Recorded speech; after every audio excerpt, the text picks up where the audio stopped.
It's wonderful to speak to you today. And we've had a couple of conversations in the past. But maybe you could start by introducing yourself, kind of how you came to be where you are today and what it is that you're doing right now. Yeah, well, first of all, thanks for having me. It's wonderful to be here. And as always, it's wonderful to chat with you. So, just a quick introduction. I come from a typical corporate finance background. I have almost 20 years of corporate finance leadership experience. From an education perspective, I studied economics. I have a degree in economics as well as in psychology and various certifications in coaching and data analytics. So even from an education background perspective, I have a dual, it's clear that I have a dual interest in hard data as well as in people. I started my career at PwC as an auditor and consultant, and I left roughly after 4 years. And I said to myself, I really enjoy consulting, but I need to learn the hard stuff on the client side because I didn't feel that it's very authentic to give advice without experiencing the other side. Mm-hmm. So I went to work for Xerox in various finance roles, and then most of my career I spent at Microsoft. I was local CFO and then regional controlling director. I have 3 kids, and I had quite an extensive maternity leave, and after that, I didn't really want to go back to corporate finance, and so I started thinking my interests were clear. It's data and people. And I started thinking where I could add value. Where is my sweet spot? Why was I high potential in my previous roles? And because I don't think I'm the best data analyst ever. And I'm not the best, I don't know, data scientist. I'm not the best coach. I'm definitely not the best therapist. But where I'm good at, I think, is connecting the dots, connecting the two, building a bridge between data, strategy, and selling this to people.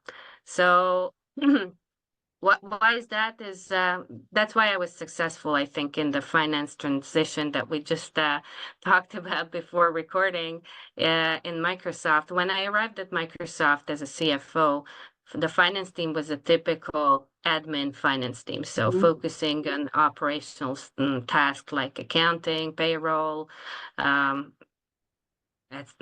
stuff.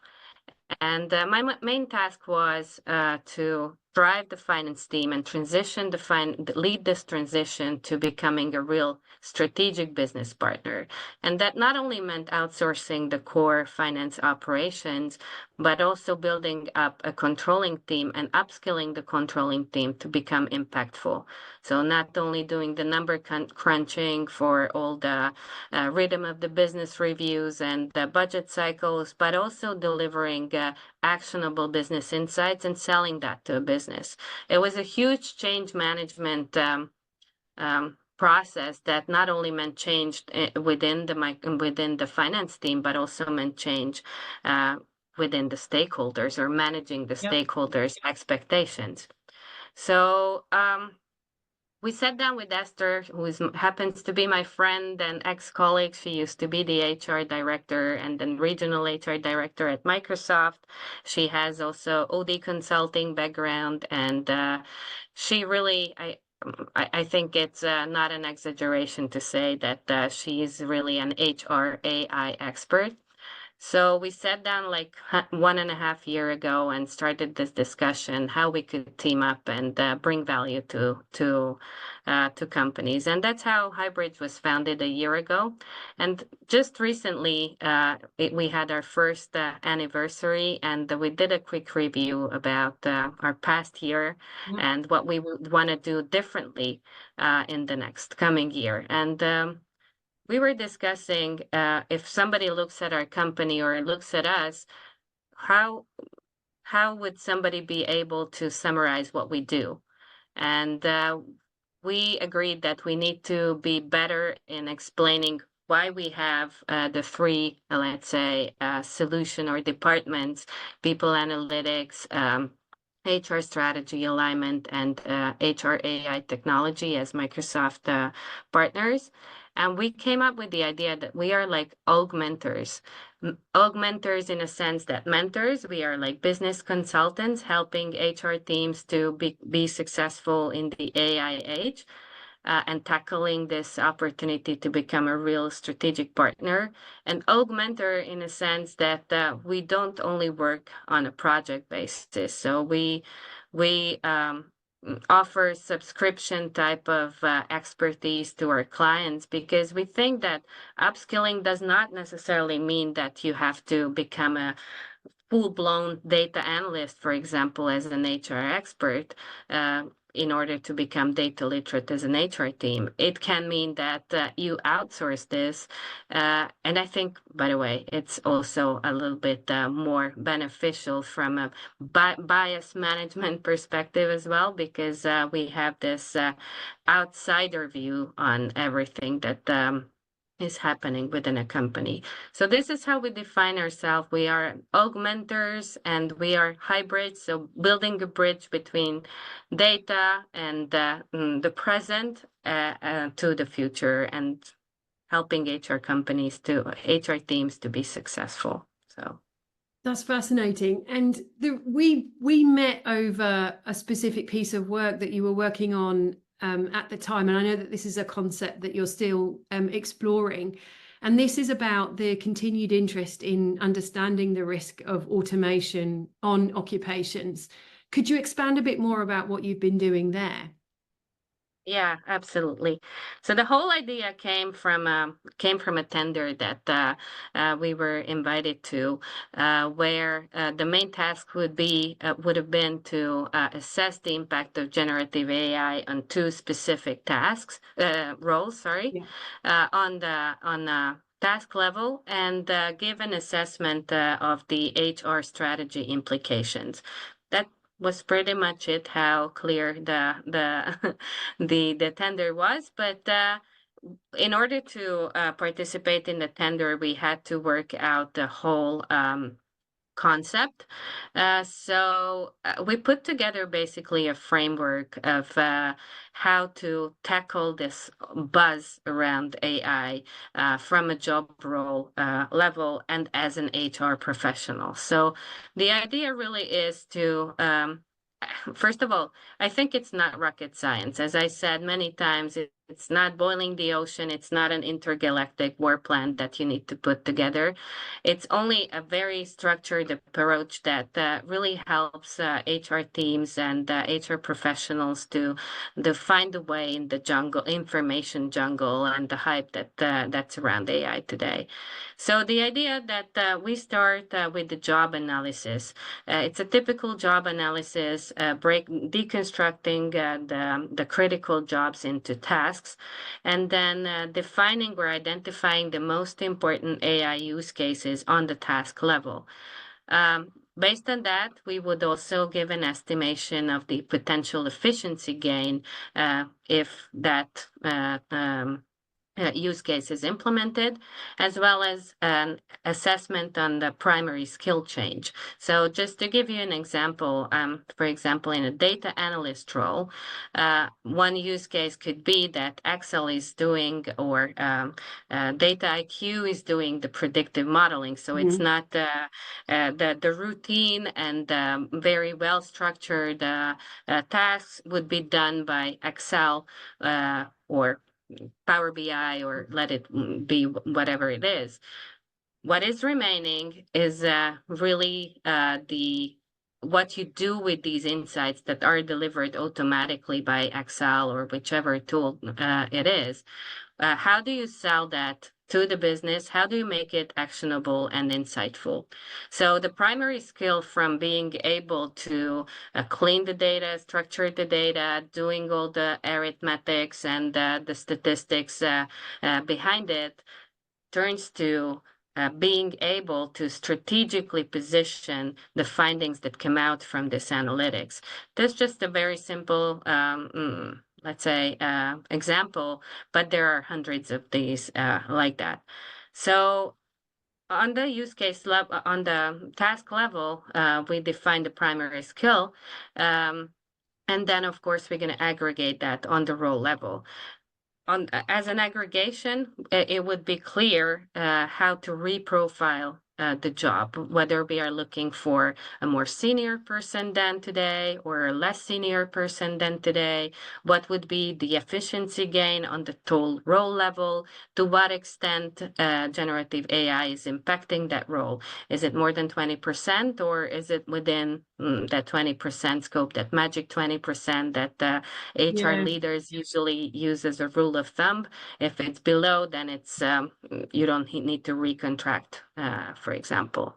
So, and then of course we would do a summarization on the organizational level, which would give us an indication to upskilling priorities on the organization level. Also the impact on diversity, for example. That's, I think, a Yeah. very interesting thing that has not been addressed widely. There has been a great study from ILO, the International Labor Organization, I think last year, and they were researching the society, the impact on the society level.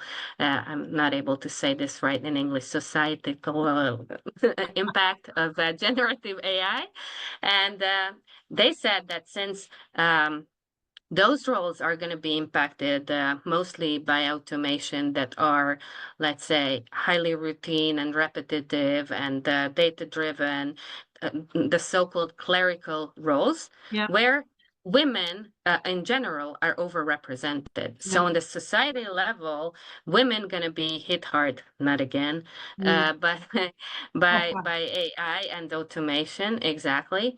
And and that's true for the organizational, can be true on the organizational level as well. And what does the company do with that? And by the way, what does the company do with the overall efficiency gain? Because I think it's a strategical, HR strategical question. How do we want to position ourselves as an employer? What is the safety net that we are providing to our employees? What is the upskilling that we are providing to our employees? It's not only should not only be a money question, and this is where HR, it's not only an opportunity for HR, but it's a responsibility to HR to get a grip around this AI hype and really start moving, getting out there and becoming part of these discussions, because there are very heavy questions that need to be decided. I'm not going into details with how are you going to measure performance? What do you do with the pay compression that may arise simply due to the fact that more junior people will be able to do more senior Yeah. tasks Yeah. Okay. with the help of AI. So that's going to result in pay compression unless you're going to pay after seniority, which is a big no-no in compensation, right? So today we are saying in compensation, as a rule of thumb, don't pay after seniority because you have to pay the value of the job, of the task. But what will be the value of the job? Well, So these are, you've yeah. raised so many things I want to ask you questions on now. And my next question was going to be the motivation, like the primary motivation that you're seeing out there for applying this framework that you've built, right? So what are you seeing that is driving organizations to want to answer this question? Because I would hazard a guess it's not all driven by a social responsibility to the workforce. What are you seeing out there? Yeah, well, from a boardroom perspective, as I said, it's in every boardroom. I'm 100% sure that there's not one CEO on earth today that is not talking about AI and how AI could, and not considering whether to invest in AI now or wait a little bit, and what are the pros and cons, what is the efficiency gain. So I'm 100% sure it's in every boardroom. Whether the HR is in that same boardroom, that's a question, of course. So why to go down that route? I think first of all, it's top of mind for every company. Second, it's definitely a competitive edge, and whoever figures it out first will win as a business and win as an employer, because there are so many research out there. So starting from the one I really like is the Microsoft Work Trend Index Yeah. report, which has been published a couple of weeks ago, and they re,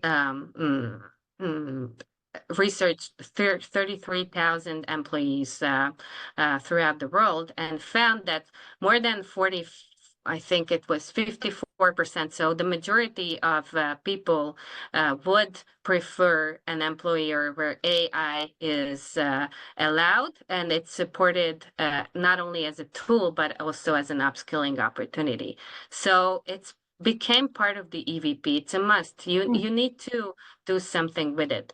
Second, that also came from the Microsoft Work Trend Index report, and this is a freaky statistics in my opinion, that 75% of the 33,000 employees studied said that they use their own AI, so a Yeah. non-company AI tool for their work, ChatGPT. BYO, yeah, BYOAI it's called, isn't it? Exactly, bring your own AI, exactly. And that's one thing. The other thing is that 50% of these people are too afraid to admit that they are Ah, using ChatGPT for oh, their work, which is, oh my God. I mean, think of the potential data security yeah. issue that it poses. Second, it completely kills the psychological safety in the at work. It's called, by the way, we used to call it at Hybridge AI anxiety. Now it's called FOBO, the fear of becoming obsolete. Oh, that's such a And good I phrase. think that, Yeah. yeah, FOBO, and I think it's a it's such a huge red flag. It should be such a huge red flag for HR teams because it's killing psychological safety, it's killing trust, it's killing productivity. Plus, it's such a huge leakage in terms of data security, privacy, ethics, and you name it. So it's there. You have to get a grip around it because people are using it. People want employers to allow them to work with AI and figure that out. There's another study I want to call into our discussion is a McKinsey study that came out also a couple of weeks Yeah. ago, and they were talking about what is AI talent? Uh, if you ask people what is AI talent, I think the majority will say it's technical skill. It comes out up to a technical skill, whether you're able to prompt the chat GPT well, whether you're able to build the chatbot, whichever. And it's absolutely not true. So the AI talent is the people who are able to figure out the most important use cases within their role, within their work, everyday work, and able to use AI effectively because efficiency up or productivity opportunity does not equal productivity. There has been these Harvard Business School experience with Boston Consulting. I'm sure you heard of that, where they did it last year, I think, and they were measuring the efficiency and productivity gain driven by AI, generative AI, and they found that for tasks which were routine, repetitive, data-driven, well-structured, AI not only produced more within less time, or with the help of AI, these teams Yeah. produced more within less time, but also of higher quality. But for tasks not like that, so where creativity, interaction, complex thinking, strategic thinking were more important, there the output was much worse. So the quantity of the output was higher, but the quality of the output was deteriorated. So as I said, productivity opportunity does not equal productivity. So you need to figure that out too. And one more thing from the McKinsey study that they said that they were studying these so-called AI talents, what would be, because what you see on on LinkedIn and in every job posting, that these type of skills are so hot today on the job market, that basically the price of these skills is going up exponentially. And what McKinsey is saying, that the most important retention factor for these AI talents is absolutely not compensation. We all know compensation is binary. If you screw it up, Yes. people will leave. If you do it well, it's not a guarantee that people will stay. That's true for AI talent as well. So the most important thing, how you are able to give them a meaningful job. And I think it's a big, should be a big top of mind for every team, and to rethink how we are producing, adding value as humans, and how do you measure the added human value once you use the machine, so generative AI tools. So And we yeah. were talking before we started recording as well about a recent use case, going back to those sort of motives and drivers. The Klarna chief executive who made the news, he's made the news a couple of times in the last 2 months. Firstly, talking about the avoidance of needing to hire, I think it was 700 people in his contact center, thanks to the use of AI. So they'd automated created amazing conversational AI to be able to deal with first line customer service tasks. And then the second announcement that came onto their website this week was about how they'd been able to reduce their marketing headcount by something like 25%, but significantly increase the output. Why do you think, and he got berated for this, right? It really triggered people. And this is the FOBO you talked about. It really triggered, I think, people's fear about irrelevance. Why do you think that triggered that kind of immune response? Because it's surely the responsibility of the CEO to reduce costs, increase productivity, increase shareholder value. What do you think about that? Well, so let's start that. Let's take a step back. So I think it's quite obvious that due to geopolitical insecurity, the post-pandemic era, the productivity pressure on companies is huge. Not only because of the disrupted supply chains, but really it's a huge productivity pressure on every budget, also on the HR budget, by the way. So basically, inflation was driving that, etc. So, being able to become more productive is very compelling to every CEO and CFO.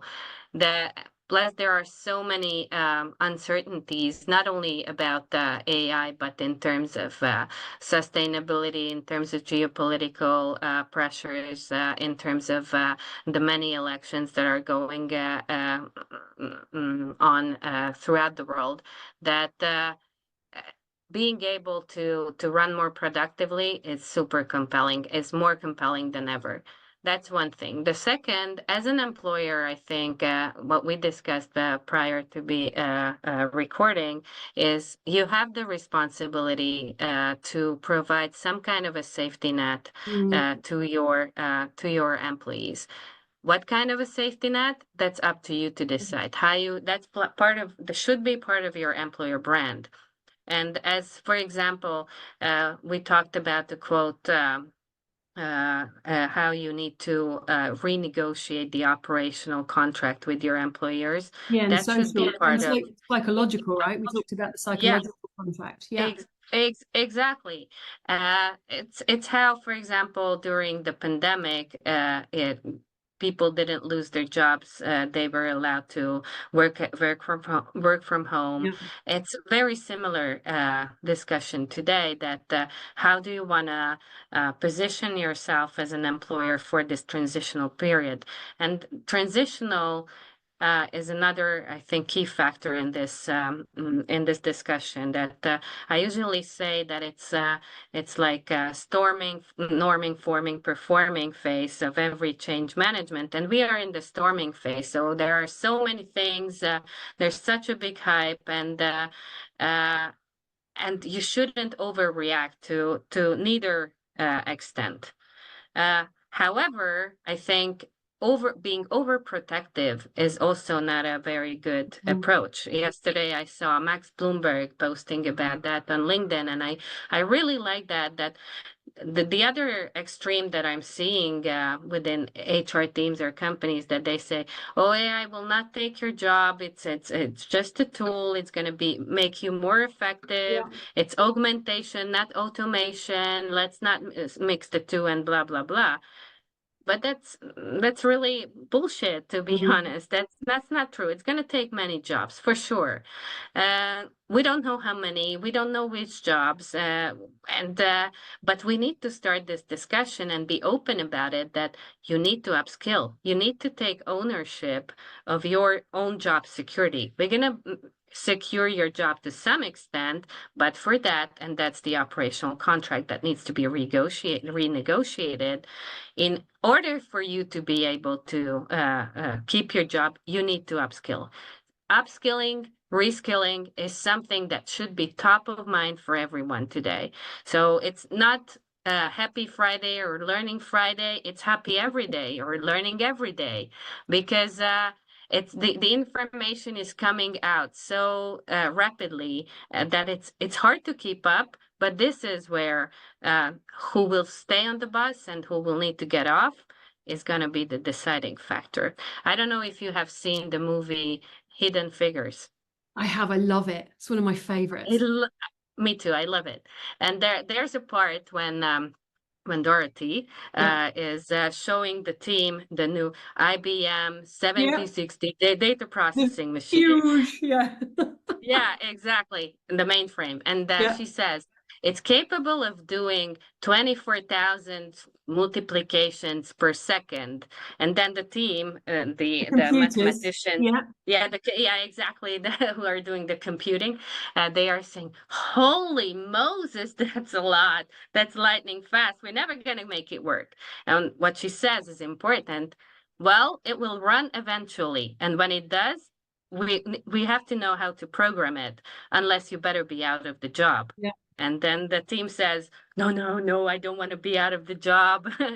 So I think that's the go-to for everyone today, that upskilling should be your top priority. And where HR or companies need to help people is to provide them upskilling or reskilling opportunities. And in the storming phase, doing a heavy downsizing, it's your call, but a responsible employer might wait a little bit with the heavy downsizing and, see who is able to really upskill and who is able to reskill himself. And let's see how the new value-added jobs will look like. So, yeah. It's the perfect storm though, right? It's the cost of capital's increased, inflation's increased, productivity's decreased, and then suddenly enter ChatGPT. It's like the perfect storm. Of any moment in the world it could happen. I think it kind of proliferating so rapidly in the last 12 months is like a bit of a gift, I suppose, to CEOs. But it is I think the perfect storm of automation. And I guess to some degree, offshoring maybe was the precursor to this, right? So you take repetitive tasks, you sort of centralize them, you move them to a lower cost market, let's say. It's kind of the precursor to automation. Maybe one of the things that scares me about this is the impact on entry-level jobs where those foundational skills are built.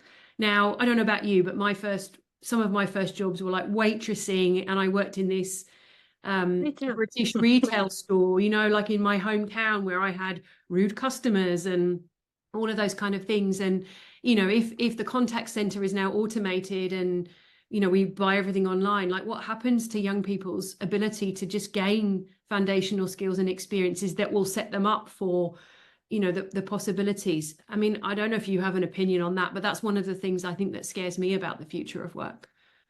Really? It's for me, it's the other way around. I think for young people, it's a great opportunity simply because I don't think that the productivity gain will be the highest due to driven by downsizing, but Skilling, yeah.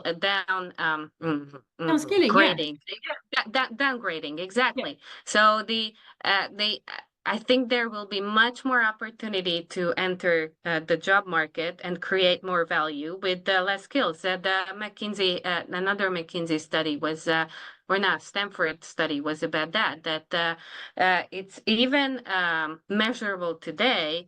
And I hear from clients as well that they are downgrading many roles where AI could be used efficiently.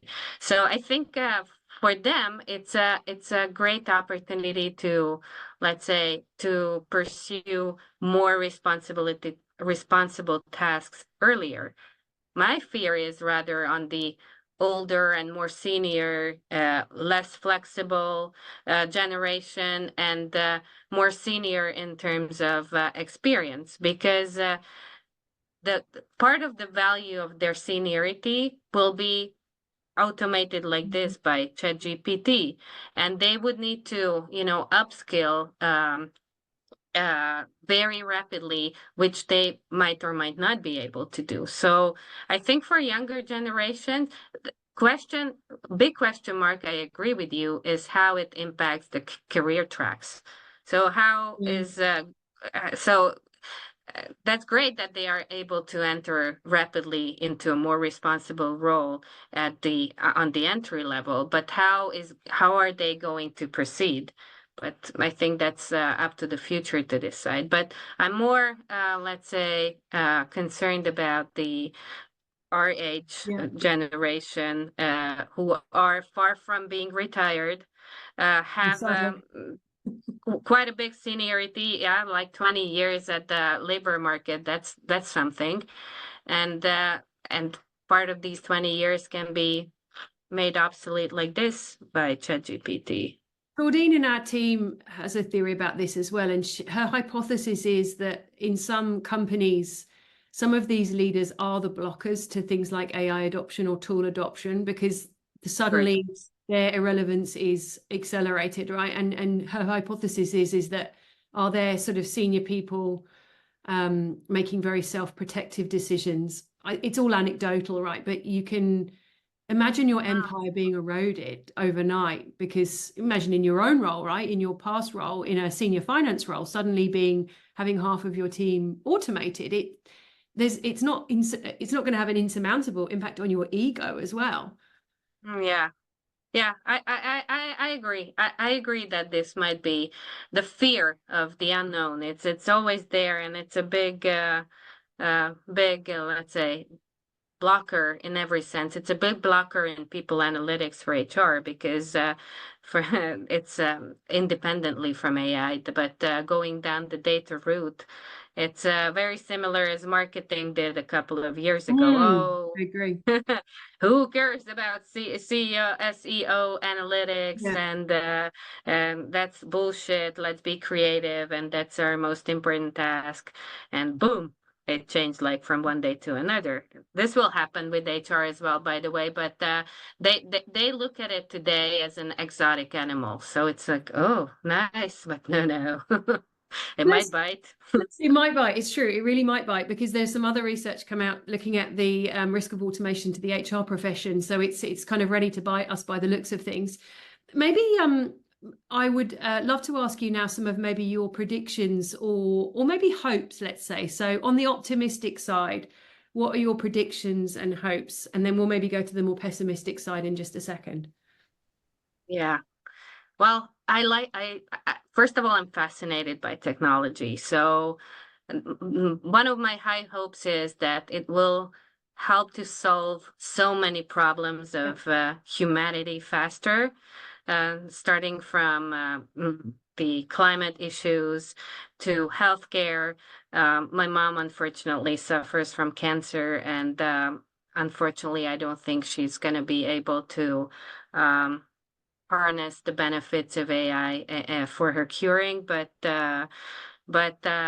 for example, when she was diagnosed in Hungary, there's a company who's doing AI based diagnostics using the cells, the tumor cells. So they are diagnosing the genetics of the tumor cells and using AI connecting the global all the global experiments that are going on, all the globally available cures and medications and chemos, generating a totally personalized cure profile for her using AI. So, and I think that's just like ground zero for healthcare. So so first of all, I'm very, very optimistic. I have always said I'm uh, for some extent, I used to have some climate anxiety, especially when I was having the kids. I was like, "Oh my God, is it responsible to have three kids with this terrible outlook in terms of climate change and climate catastrophe?"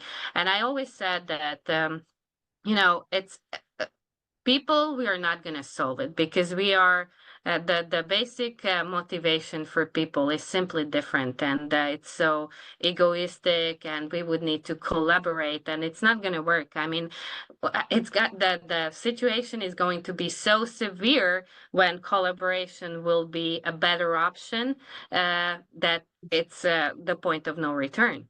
So there's only one thing that can save us from becoming dinosaurs, is is technology. So I'm 100% sure that it's going to be a technical invention and a technical leap forward that will save the world and humanity. So that's on the optimistic side, but let's not be so visionary.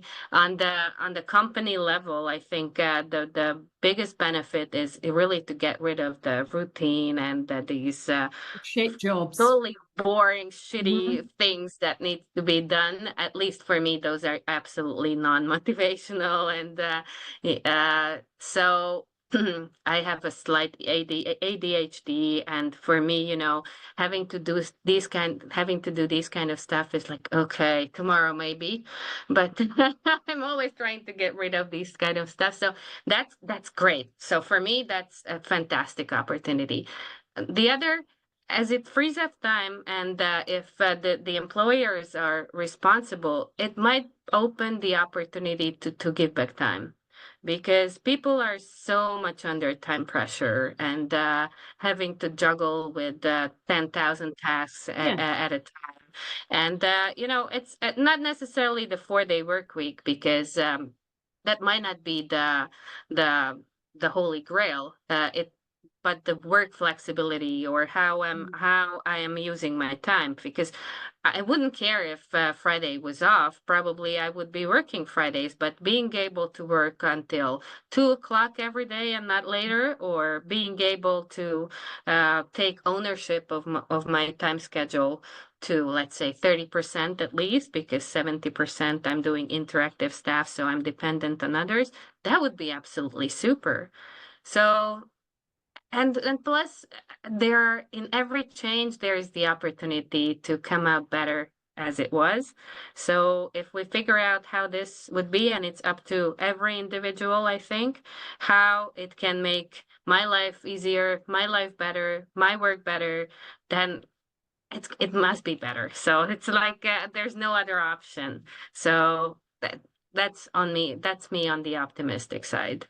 I have the pessimistic side as well. So I'm a realist, so to say, more on the optimistic. But I know that many people will lose their jobs, and it's going to be hard for the older generation, as I said, because we're older. I don't like to call myself old, but our generation. So those that have been younger for longer. So That's us. So, so for some people, it's gonna be a challenge, and it's gonna take more time, so to say, because there are always the early adopters and the laggards, and those that are laggards are not going to have a job for a certain period. I'm sure as laggards they're gonna catch up, but there are some, let's say, more challenging years to come for Mm. them. So I advise everyone to, if it's a choice, and if it's not very, if it can be made conscious and it's not an unconscious motivation, then try to be an early adopter and try to, tackle your fears and start going down the unknown route. Because if you stay with all the known, the risks of losing your job is much higher. So that's the pessimistic, and I think the other pessimistic is what you said about this, Klarna, that many companies will a little bit overreact the Mm. productivity gain in this storming phase Mm. without, waiting. I'm not saying you should wait a lot, but taking such heavy downsizing decisions, I might be a little bit afraid to do. Well, So there'll be no one left to buy now, pay later for Klarna if they do, if every CEO took that approach. yeah, exactly. Yeah. So maybe to sort of come towards the end, obviously organizations like Go Figure and Hybridge Consulting are here to help and here to advise. So if anyone watching this would like to reach out to you, would like to find more about the work that you do, how can they connect with you?